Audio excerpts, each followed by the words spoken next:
Halo teman-teman. Di sini kita dari batch pertama Latsar dari kelompok B4 akan sedikit memaparkan mengenai isu-isu strategis kontemporer. Tapi sebelum dimulai, kita coba dulu kilas balik mengenai materi yang sudah kita pelajari di hari kedua pada tanggal 31 Juli 2025. Oke, pada hari kedua Latsar ini kita membahas mengenai isu-isu strategis kontemporer, diantaranya yaitu isu narkoba, terorisme, konflik kepentingan, money laundering, proxy war, mass communication, COVID-19, dan ada korupsi. Oke, korupsi ini akhir-akhir ini menjadi topik yang panas ya, yang dibicarakan di baik itu di media sosial maupun di berita-berita. Sebelum lanjut ke topik yang mau kita bahas, sebelumnya mari kita perkenalan dulu ya. Eh, saya sendiri, Herni Maulina Rahayu, dengan nomor daftar hadir 70, saya dari unit kerja BBPJN DKI Jabar. Kemudian ada teman saya selanjutnya. Halo, perkenalkan ya teman-teman semua yang lagi nonton. Perkenalkan nama saya Arista Dwi Rizdiana Purnomo, nomor urut 37. Saya dari unit kerja BBPJN DKI Jakarta Jabar. Teman saya yang lainnya coba. Oke, halo. Perkenalkan, saya Asri Sabila dengan nomor urut nomor daftar hadir 039 dari unit kerja Bapekom Balai Pengembangan Kompetensi Wilayah 4 Bandung. Boleh teman saya yang selanjutnya silahkan. Iya, halo semuanya. Perkenalkan, nama aku Eka Findriani, NDH-nya nomor 66, berasal dari unit kerja BPBPK Jawa Barat. Oke, yang terakhir nih ya, yang paling ganteng sendiri. Wis. Silakan. Halo semuanya, nama saya Enggar Prabudiantara dengan NDH nomor 68 dan saya berasal dari unit kerja Balai Besar Pelaksanaan Jalan Nasional DKI Jakarta, Jawa Barat. Kembali ke Mbak Herni. Oke, makasih semuanya. Di sini kita akan membahas sedikit banyak mengenai isu-isu kontemporer yang sedang hangat dibicarakan di Indonesia. Salah satunya mungkin yang lagi happening ini perihal korupsi ya teman-teman ya. Mungkin ada cuplikan video atau berita yang bisa ditayangkan, silahkan.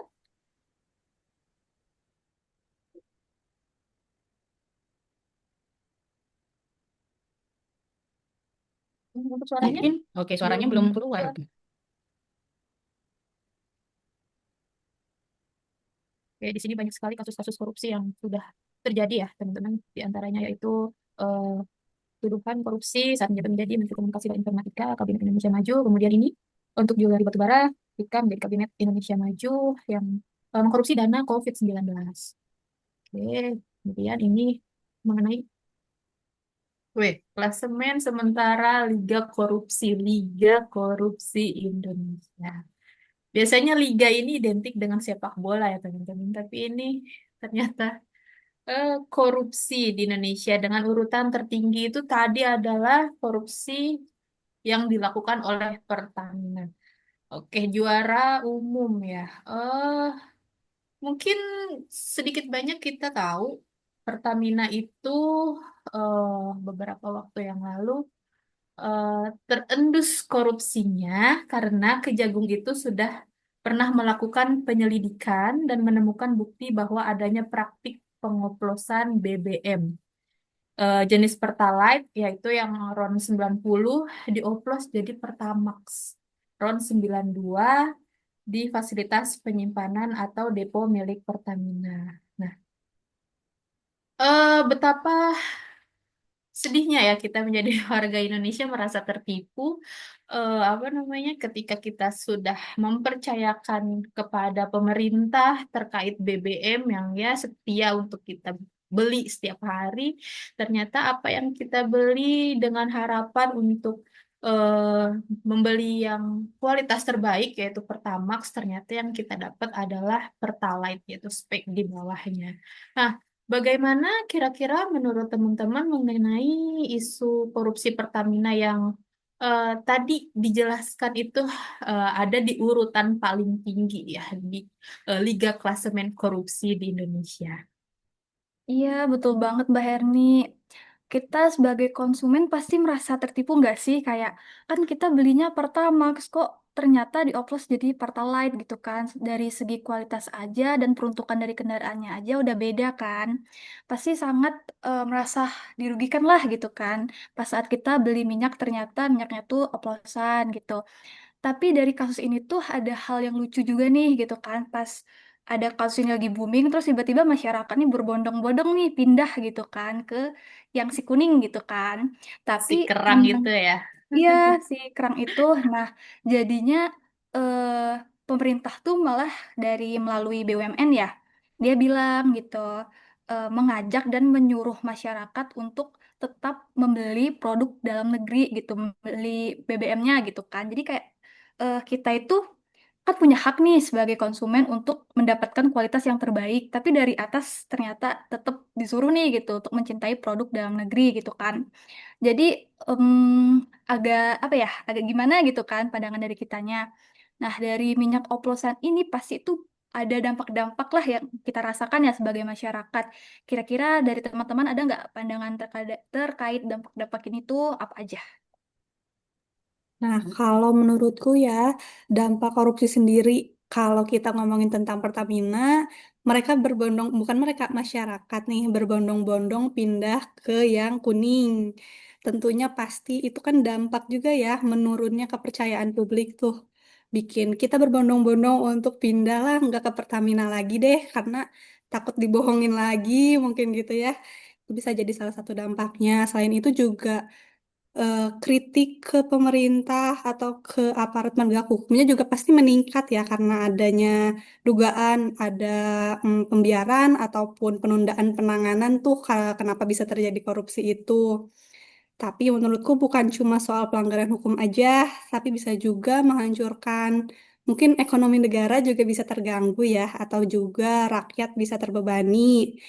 Nah, dari mungkin ini tapi ini juga bisa jadi momen penting nih menurutku untuk Indonesia bisa menata ulang ya sistem pengawasan dan integritas BUMN khususnya gitu biar nggak terulang lagi lah di masa depan kayak gitu. Nah, menurut teman-teman dari dampak-dampak ini bisa nggak sih ada upaya penyelesaiannya? Kasus ini tuh ditangani secara serius oleh Kejaksaan Agung. Proses ini tuh dimulai dengan penyelidikan mendalam sejak akhir tahun 2024 ya. Setelah adanya laporan masyarakat dan temuan awal yang mengenai pencampuran bahan bakar serta manipulasi data produksi. Hingga pertengahan 2025 ini sudah ada 9 tersangka yang ditetapkan, terdiri dari pejabat internal Pertamina dan pihak swasta yang terlibat dalam rantai distribusi dan impor BBM. Proses hukum terus berkembang dan jumlah tersangka diperkirakan akan terus bertambah. Kejaksaan pun bahkan membuka peluang untuk pemberian hukuman yang berat ya, seperti mungkin ada hukuman mati. Nah, karena kejahatan-kejahatan ini tuh ternyata sudah dilakukan sejak dari masa-masa saat-saat masa darurat gitu, seperti masa-masa pandemi. Di sisi lain juga pemerintah tuh menegaskan bahwa operasional dan aset Pertamina tuh tetap dijaga karena agar tidak mengganggu distribusi dari energi nasional. Dugaan korupsi ini tuh bukan hanya soal penyimpangan prosedur atau pelanggaran etika, tapi juga menyangkut angka yang sangat besar ya untuk kerugiannya. Dari praktik curang yang dilakukan selama bertahun-tahun ini, negara harus menanggung dampak finansial yang luar biasa. Lalu seberapa besar sih kira-kira sebenarnya kerugian yang ditimbulkan ini? Kira-kira yang lain ada yang tahu? Eh, oke, menanggapi dari pertanyaannya Mas Enggan nih ya, eh, dari segala apa yang sudah dipaparkan dan dari klasemen bahwa korupsi PT Pertamina kan menjadi klasemen nomor satu nih. Nah, Betul. menurutku untuk semua paparan Mas Enggar dengan eh, apa hukuman-hukumannya sudah sangat sebanding karena kerugian yang diterima negara sendiri akibat korupsi tata kelola minyak mentah ini pun mencapai awalnya itu mencapai 193,7 triliun. Nah, dari kerugian itu belum ditambah dengan kerugian ekspor minyak mentah dalam negerinya, belum ditambah kerugian impor minyak mentah via brokernya mungkin, atau belum ditambah impor BBM via broker, terus kompensasi BBM-nya, terus subsidi BBM-nya. Nah, dari situ semua, Kejaksaan pun juga sudah mengakumulasi gitu sepanjang periode 2018 sampai 2023 ini, total kerugian yang diakibatkan oleh korupsi PT Pertamina sendiri itu sangat meningkat gitu secara signifikan, bisa mencapai 968,5 triliun, bahkan bisa mungkin jika dihitung sampai sekarang pun itu bisa mencapai 1.000 triliunan. Tapi teman-teman tahu nggak sih di Indonesia ini kan kasus korupsi ini kan banyak ya dan terus menerus berulang gitu. Eh, karena Indonesia ini juga semakin canggih ya setiap tahunnya gitu, teknologinya semakin berkembang juga, bahkan metode atau modus-modus korupsi pun juga semakin meningkat gitu.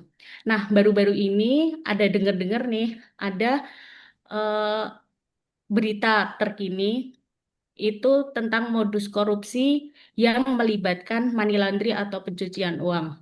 Mungkin ada cuplikan videonya kali ya, biar teman-teman semua bisa lihat bagaimana modus pencucian uang itu.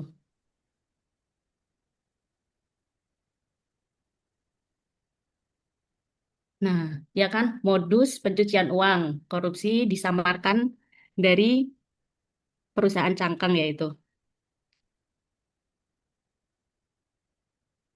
Kan bisa dilihat ya teman-teman dari video itu bahwa eh, sekarang itu kondisi Indonesia, kondisi korupsi bisa berkembang gitu seiring berkembangnya juga teknologi. Jadi modus korupsi ini bisa beragam, bahkan sekarang ini dengan adanya money laundry ini hasil korupsi tadi bisa disembunyikan gitu. Hasilnya bisa disembunyikan eh, dengan menaruh uang hasil korupsi itu tadi ke rekening lain atau dimasukkan ke dalam perusahaan tanpa nama atau perusahaan cangkang gitu. eh Kan sangat menakutkan ya sebenarnya di era sekarang ini. Tapi menurut teman-teman nih, gimana sih tahapan-tahapan sampai money laundry ini bisa terjadi? Oke, setelah kita paham ya apa itu money laundry atau pencucian uang, sekarang itu saatnya kita masuk lebih ke yang lebih dalam ya bagaimana proses sebenarnya money laundry itu dilakukan. Ternyata pencucian uang itu bukan sekedar memindahkan uang secara sembunyi-sembunyi. Prosesnya itu sangat sistematis dan struktur. Biasanya dilakukan dalam 3 tahapan utama. Dan setiap tahap punya peran penting untuk menyamarkan asal-usul uang yang diperoleh dari kejahatan tersebut. Yang pertama itu prosesnya ada disebut placement atau penempatan. Ini adalah saat di mana uang hasil kejahatan biasanya dalam bentuk tunai dimasukkan ke dalam sistem keuangan yang bisa lewat setoran tunai ke rekening bank, pembelian aset seperti mobil mewah, atau lewat bisnis yang tampak legal seperti restoran atau toko. Tujuannya itu adalah agar uang haram itu tuh masuk ke dalam perputaran ekonomi. Setelah itu ada tahap yang kedua yaitu layering atau pelapisan. Disinilah proses penyamaran dilakukan. Uang tersebut dipindah-pindahkan, ditukar dalam bentuk lain, atau dikirimkan ke berbagai rekening di berbagai negara lain. Transaksinya pun juga cukup rumit dan sering tumpang tindih. Semua ini tuh dilakukan agar jejak uang aslinya itu sulit dilacak oleh otoritas. Lalu yang terakhir, yang ketiga, ada tahap integration atau integrasi. Di sini tuh uangnya tuh yang sudah dibersihkan lalu kembali ke tangan si pelaku dalam bentuk yang terlihat legal. Misalnya seperti pendapatan dari bisnis, keuntungan investasi, atau properti atas nama pihak ketiga. Uangnya kini tampak sah dan bisa digunakan tanpa menimbulkan kecurigaan sama sekali. Jadi proses pencucian uang ini tuh bukan hanya sekedar menyembunyikan uang, tapi juga soal merancang skema keuangan yang canggih agar uang hasil kejahatan bisa tampak seperti hasil kerja keras yang halal. Setelah kita mengenal tiga tahapan utama dalam pencucian uang, yaitu placement, layering, dan integration, mungkin muncul pertanyaan, seperti apa sih contoh money laundry di dunia nyata? Ya mungkin ini ya ada nih satu isu yang lagi hangat-hangat gitu kan ya terkait pencucian dana itu terkait kasus yang namanya judi online gitu kan ya. Nah di judul ini tuh kasus ini tuh sangat meresahkan ya karena judul sendiri di Indonesia itu ilegal gitu kan. Jadi untuk transaksinya, untuk aliran dananya, prosesnya itu ya tersamarkan lah gitu kan. Malah ada yang prosesnya itu lintas negara lah ya gitu kan kalau untuk judol.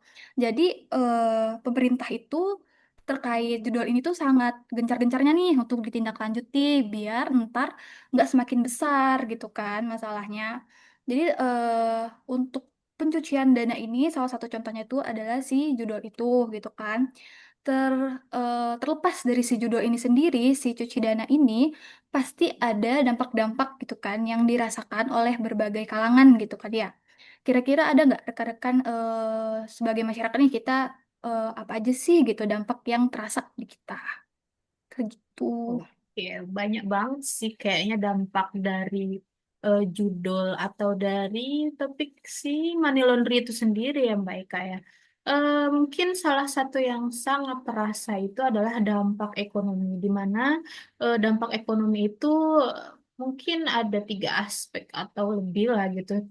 Salah satunya itu kerusakan integritas sistem keuangan, kehilangan pendapatan negara, dan distorsi ekonomi yang mungkin bisa sangat terasa sekali ya untuk kita sebagai masyarakat adalah kehilangan pendapatan negara, di mana pencucian uang atau dari judul itu sendiri dapat mengurangi pendapatan negara dari pajak dan mengakibatkan kerugian bagi perekonomian. Ya, seperti yang kita tahu ya, sekarang itu eh, apa-apa dipajakin ya gitu. Bukan bukan malah yang berkuasa atau yang banyak uangnya yang ditarikin pajak, malah sekarang isu-isu pajak itu malah eh, menjadi berdampaknya ke masyarakat menengah ke bawah gitu. Seperti yang baru-baru ini mungkin apa namanya olahraga pedal kayak gitu-gitu olah ya sebatas olahraga aja sekarang sudah dipajakin gitu. Eh, Sedangkan bayangkan aja dengan judol atau money laundry itu eh, apa namanya bisa eh, tertangani dan pajaknya itu bisa diperoleh dari hal-hal yang seperti itu mungkin banyak apa ya perolehan pajak untuk negara yang bisa termaksimalkan gitu. Tapi ya balik lagi untuk money laundry ini biasanya apa ya sangat smooth gitu nggak terendus tidak terlihat gitu makanya semuanya berjalan dengan ya tidak diketahui oleh masyarakat bahkan untuk penyidik itu sendiri. Nah eh kira-kira apa ya pencegahan untuk apa namanya tidak terjadinya semakin maraknya money laundry atau judol itu sendiri? Kira-kira ada pendapat yang Nah, kalau dari pencegahan sendiri ya Mbak Herni, sebenarnya bisa diawali itu dengan verifikasi identitas ya Mbak ya. Kan sekarang tuh lagi marak-maraknya judi online pakai identitas palsu. Nah, kita bisa mulai juga betul. tuh dari mungkin dari bank-bank sendiri, bisa verifikasi identitas nasabahnya ataupun analisis resiko nasabahnya kayak gitu. Selain itu juga bisa monitoring transaksinya juga. Nah, dari monitoring transaksi ini ada peran PPATK nih, Mbak. PPATK itu termasuk lembaga ya yang mengkoordinasi pelaksanaan upaya pencegahan TPPU ini. Punya wewenang untuk menelusuri aset, hasil tindak pidana, punya wewenang juga buat membekukan, menyita, ataupun merampas aset. Terus juga punya wewenang untuk menjerat pelaku meskipun tindak pidana asalnya itu belum terbukti. Nah, PPATK ini menurut saya itu sangat berperan penting nih Mbak di dalam pencegahan ya untuk money laundering ini sendiri. Terus sekarang itu lagi ramai banget Mbak terkait upaya PPATK untuk mencegah dan memberantas si money laundering ini atau ya kita Oke. mengerucut ke judul ya Mbak ya, banyaknya Oke. pencucian uang gitu yang sedang ramai. PPATK ini sekarang lagi gencar-gencarnya nih untuk memblokir rekening-rekening dorman yang mungkin akan Hmm. terdampak ke banyak orang gitu ya karena pemblokiran Oke, ini. oke.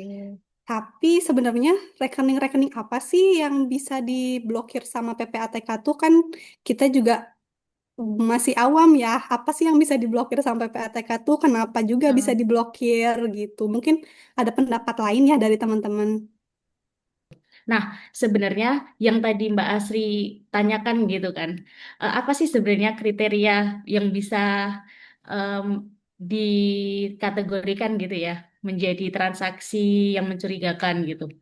Sebenarnya dari PPATK sendiri itu menetapkan transaksi yang mencurigakan itu, yang pertama adalah eh, tran- transaksi yang tidak sesuai dengan profil nasabah gitu.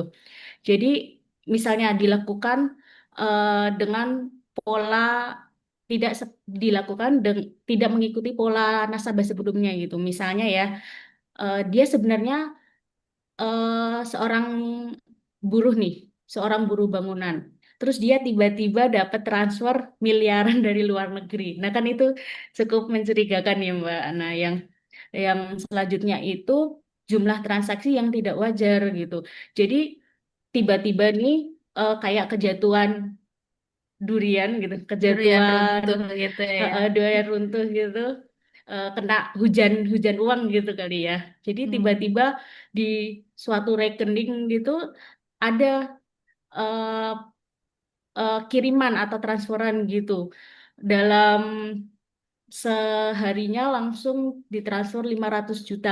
Terus setiap minggu ditransfernya 500 juta gitu. Padahal dia tidak tercatat tuh ada bisnis aktif di situ. Nah, itu juga menjadi kriteria dan catatan ya dari Hmm. PPATK sendiri. Terus kemudian frekuensi transaksi. Jadi ya kayak tadi dia nih biasanya nggak pernah nih eh, transfer dalam jumlah yang besar, tapi dalam beberapa hari dia transfer terus dalam jumlah misalnya 100 juta terus. Nah, itu kan juga eh, agak mencurigakan ya Transaksi di luar sebenarnya. wajar Iya, si nasabah itu ya berarti betul. ya. Iya, terus Oke. hmm, kemudian ada transaksi menggunakan rekening orang lain gitu. Itu transaksi misalnya eh, kan biasanya ada tuh dia kerjanya apa gitu. Misalnya ibu rumah tangga nih.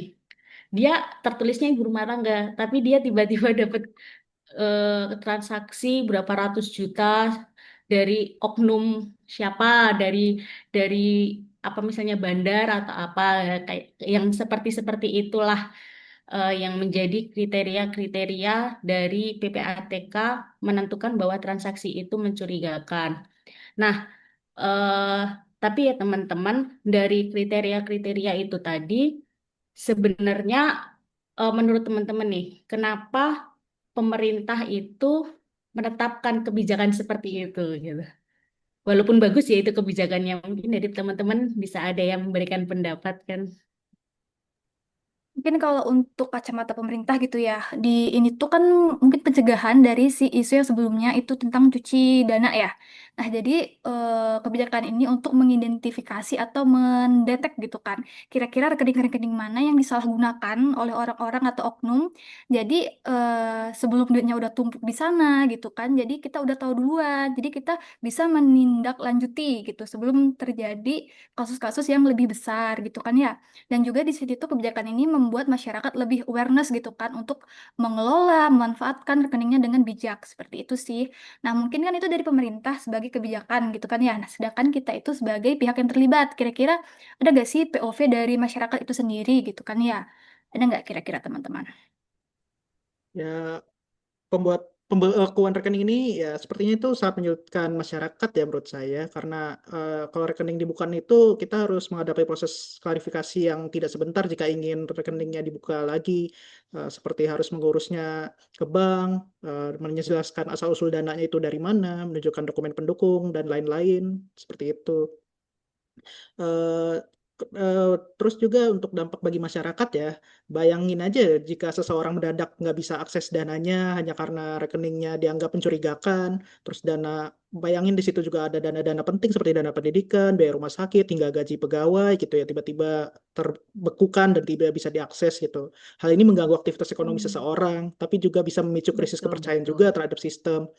Selain itu juga pembukaan rekening juga bisa berdampak pada reputasi seseorang ya menurut saya karena belum tentu terbukti bersalah tapi namanya muncul dalam berita soal pembekuan rekening. Bisa saja langsung jadi dicap seperti pelaku kejahatan padahal itu bukan kesalahan dia gitu. Jadi menurut saya sih sangat berdampak bagi masyarakat. Itu sih sedikit Oke. gambaran dari saya mengenai dampak pembekuan rekening terhadap masyarakat. Tapi agar lebih memahami konteksnya, sepertinya kita juga perlu contoh kasus nyata ya di lapangannya gitu. Oke, beberapa waktu terakhir saya sempat nih Mas Enggar lihat berita di sosial media terkait PPATK ini yang membekukan rekening salah satu eh, masyarakat gitu. Jadi sepertinya si orang tersebut menggunakan satu rekening itu untuk menabung. Jadi transaksinya itu hanya menerima. Nah, pada suatu hari dia itu mau menggunakan uang tersebut untuk operasi bahkan yang darurat gitu ya. Nah, seketika mau mengambil uang tersebut ke bank, ternyata dari pihak bank menyebutkan bahwa eh, rekening saudara tersebut ada apa ya, dibekukan oleh pihak dari PPATK. Nah, bukankah sangat apa ya, kasihan sekali gitu ya ketika uang sedang dibutuhkan tapi ternyata eh, apa namanya sudah dibekukan dan ternyata prosedur untuk membuka blokir itu sendiri pun sepertinya cukup rumit gitu kan. Yang sehingga apa namanya uang yang dia miliki bahkan itu hak dan kepemilikannya dia gitu tidak bisa dinikmati atau tidak bisa dimanfaatkan eh, dalam waktu yang secepat-cepatnya karena dia memang kebetulan memang sedang membutuhkan gitu. Jadi mungkin pemerintah juga harus mengkaji ulang sepertinya kebijakan-kebijakan yang eh, sedang apa dirancang atau disahkan atau sedang berlaku bahkan gitu karena tidak semuanya apa namanya bisa menguntungkan rakyat bahkan ini malah jadi merepotkan rakyat itu sendiri ya teman-teman. Mungkin itu yang apa ya, topik-topik isu strategis kontemporer yang bisa kelompok kami bahas. Gimana menurut teman-teman yang lain mengenai isu korupsi, money laundry, dan apa yang terakhir PPATK ya, pembekuan Iya. rekening gitu. Oke, apabila ada yang setuju atau mau berkomentar, silahkan tulis di kolom komentar. Eh, Kami dari kelompok B4 Tatsar Batch 1 mengucapkan terima kasih atas perhatiannya dan mohon maaf apabila ada konten-konten atau perkataan yang kurang berkenan. Kami pamit undur diri dan selamat bertemu di video selanjutnya. Dadah. Bye-bye.